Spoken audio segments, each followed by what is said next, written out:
Buenos días. Voy a exponer ahora sobre el ítem 1, que son las columnas de hormigón armado en la materia de prácticas preprofesionales. Mi nombre es Maribel Guarachi Romero. Ya como índice de contenido tenemos lo que son los objetivos, alcance, responsabilidades, normativas y permisos, equipos y herramientas y la operación. También vamos a ver lo que son las variables, sistema integrado de gestión, presupuesto y tiempo de ejecución. En cuanto a mi perspectiva arquitectónica, recomendaciones y el glosario. Y el edificio de vivienda multifamiliar se encuentra ubicado en el tercer anillo interno, superficie aproximada 600 metros cuadrados, el tipo de edificio multifamiliar. Y en sí las columnas. Una columna de hormigón armado es un elemento estructural vertical diseñado para soportar cargas axiales en cuanto a la compresión y transmitirlas a la cimentación, compuesta por concreto reforzado con acero para resistir tanto la compresión como los posibles esfuerzos de corte o flexión. Sus funciones principales son soportar el peso de los elementos superiores, como ser las losas, vigas y techos, transferir las cargas verticales al terreno a través de la cimentación, contribuir a la estabilidad de la estructura, especialmente en edificios de varios pisos. Como objetivo, el objetivo principal de una columna de hormigón armado es transmitir las cargas verticales provenientes de los pisos, techos y otros elementos estructurales hacia los cimientos de manera segura y eficiente, evitando fallas por compresión, pandeo o flexión. En otras palabras, las columnas son elementos estructurales verticales cuya función es soportar y transferir esfuerzos dentro de una estructura. Como punto 2, el alcance. El alcance de este documento consiste en abarcar de manera integral todo el proceso constructivo de las columnas estructurales, desde la fase inicial de planificación y replanteo hasta la etapa final del vaciado, curado y control de calidad. Se incluirán especificaciones sobre los materiales empleados, principalmente el hormigón y el acero de refuerzo, los sistemas de encofrado, apuntalamiento, así como las técnicas de armado, vaciado y desencofrado utilizadas en cada fase. Además, se consideran recomendaciones específicas para su correcta ejecución, el cumplimiento de las normativas estructurales vigentes y su adecuada integración con los demás elementos del sistema portantes del proyecto arquitectónico. Como punto número 3, las responsabilidades que se encuentran son de principal del gerente general, arquitecto Néstor Bedoya López, y como director de obra, ingeniero Rubén Vargas Zapaza, como eléctrico, José Molina Condori, plomero, Romel Misael Padilla, y lo que es supervisor, William Siles Cabrera. Contrataciones, constructor Humberto Herrera, y gerente comercial, licenciado Edgar Siles Vargas, y como pasante yo me encuentro debajo de lo que es el director de obra. 4. Normativas y permiso. Las normativas nacionales relevantes: normativa boliviana del hormigón, CBH 87, establecida por el Decreto Supremo número 17684 de 1980. Es la norma técnica obligatoria para el proyecto, diseño y control y construcción de obras de hormigón armado, públicas o privadas en Bolivia. En cuanto al Decreto Supremo número 3099 de 2017, el Consejo Permanente de Hormigón Estructural.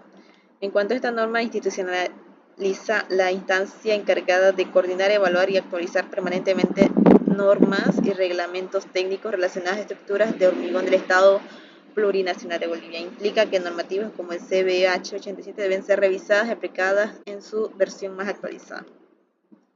Como otras normativas y permisos municipales ya más locales, lo que es en Santa Cruz de la Sierra, estas normas complementan lo nacional y tratan aspectos de urbanismo, uso del suelo, estática urbana, trámite de licencias, etc. El Código de Urbanismo y Obras de Gobierno Municipal de Santa Cruz, que define las distancias mínimas entre pilares y columnas en galerías peatonales, la distancia modular libre entre pilares no debe ser inferior a 2,5 metros, galerías, y establece dimensiones máximas de los pilares en ciertas zonas. La licencia de construcción municipal, que debe ser solicitada a la Dirección de Regulación Urbana de Gobierno Municipal. De los requisitos relevantes son los planes estructurales firmados, certificado catastral, título de propiedad, uso de suelo, planes arquitectónicos y estructurales. Como otro punto son la aprobación de anteproyecto, que es obligatoria para zonas de primer anillo y para las obras clasificadas como medianamente complejas. En cuanto a la Ley Autonómica Municipal de Papeles al Día, regularizando mi concepción. Equipamientos y herramientas, como punto número 5. En cuanto a las herramientas, se encontraban para este ítem, lo que es la vibradora, grifa, tenaza, dobladora de estribos, flexómetro, pala, carretilla, sierra circular y la moradora. En cuanto a la máquina, encontramos lo que es el guincho y la mezcladora. Como materiales, el acero corrugado, planchas de madera, para el encofrado, lo que son alambre de amarre, clavos, grava, arena y cemento francés. Como operación. Bueno, para empezar lo que es este punto de la operación, que es el número 6, podemos ubicar en lo que es el plano de la obra, los puntos de desecho de residuos son esos dos puntos, y lo que es la oficina instalada, que es la parte frontal. Ya, como la operación va a llevarse a cabo en lo que es un antes, durante y después, aquí lo dividimos entre esos tres puntos importantes. Como antes tenemos el armado y vaciado de losa, y como durante, armado de estructura, colocado de estructura, encofrado, vaciado de hormigón, y después sería el desencofrado y curado. Ya como antes, podemos observar en estas imágenes, les decía que es el armado de la losa, diré el vaciado de la losa. Entonces posteriormente a ello quedan, que normalmente se le dice, se lo conoce como pelos para la columna, y el armado para el ábaco en sí se encuentra posterior a eso, que son los pelos para la columna, donde se va a empezar a realizar el armado de las columnas. Cuando se realiza el armado de la losa, se hace énfasis en esa parte donde se realizan las columnas, donde estas nacen, ya que la columna va sobre el ábaco que se realiza en la losa.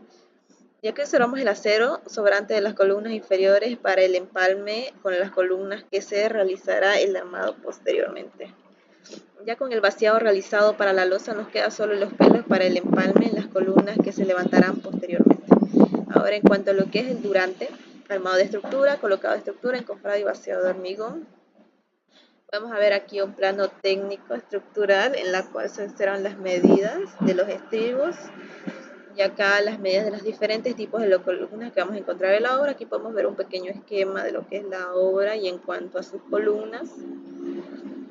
Ya. Y aquí, como primer paso en el armado de la estructura, que son los estribos, se procede a cortar todas las barras que se va a ocupar con sus diferentes dimensiones de cada columna, con sus estribos.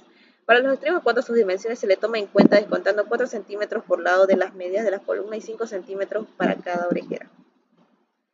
Armado de estructuras. Para facilitar el armado de los estribos, se le arman directamente en el piso donde se la empalmará. Como primer paso, se marcaron las distancias en las que estará un estribo de otro.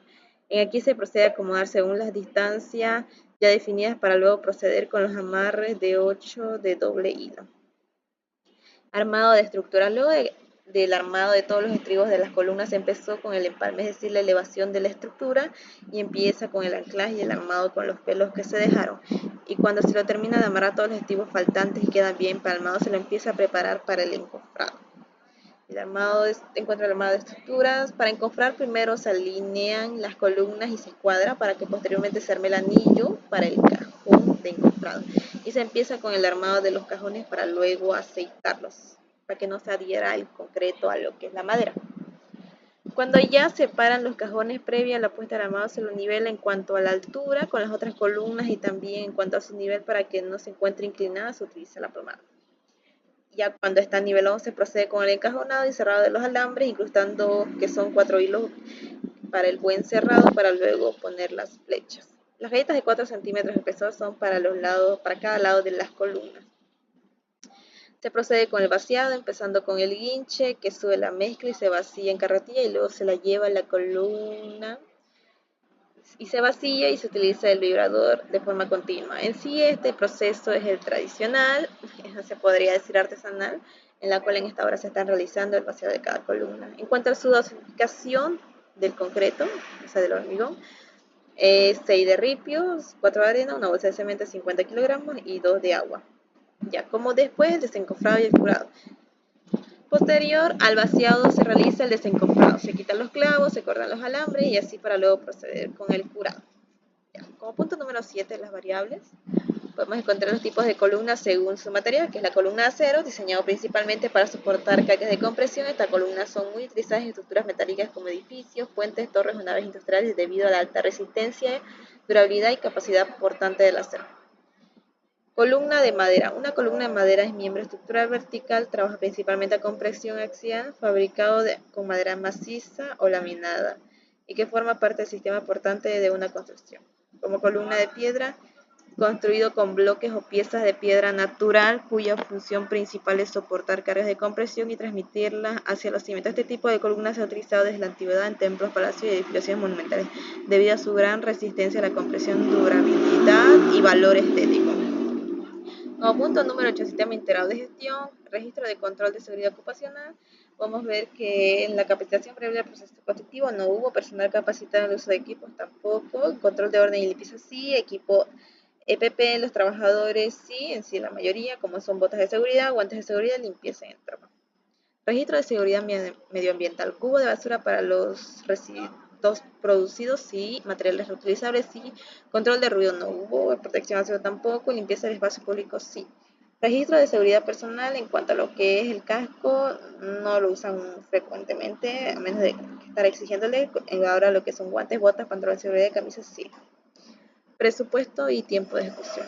En cuanto al presupuesto, podríamos decir que de estas columnas, así realizando del ítem, desglosando un poco lo que son los insumos y lo que son la mano de obra y el equipo maquinaria, llegamos a un presupuesto de 15.773. En sí, este es el monto englobando todo. Ahora el análisis de la perspectiva arquitectónica.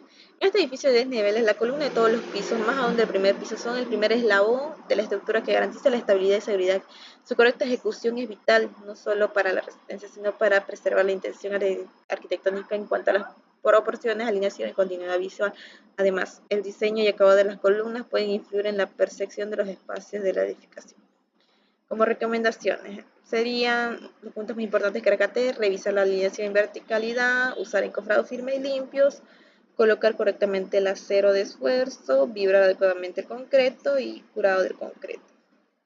Controlar los materiales, tomar muestras de concreto, supervisar cada etapa y seguridad en la obra. Ahora, como el glosario son palabras que no conocía y entonces se usan habitualmente más que todo por los albañiles en la obra, que son choclear, que es la acción de marcar con tiza o hilo de ubicación exacta de las alineaciones de las columnas y estén escuadradas. Es clave para realizar un replanteo preciso y evitar errores de la alineación. La pata de chiva, que es una herramienta que se utiliza para sacar los clavos, para hacer fuerza en sí, es una herramienta metálica. Y como tres, pinchar a la acción, que es la acción de unir la estructura de las columnas con los pelos de las columnas en un nivel inferior. Eso sería todo, muchas gracias.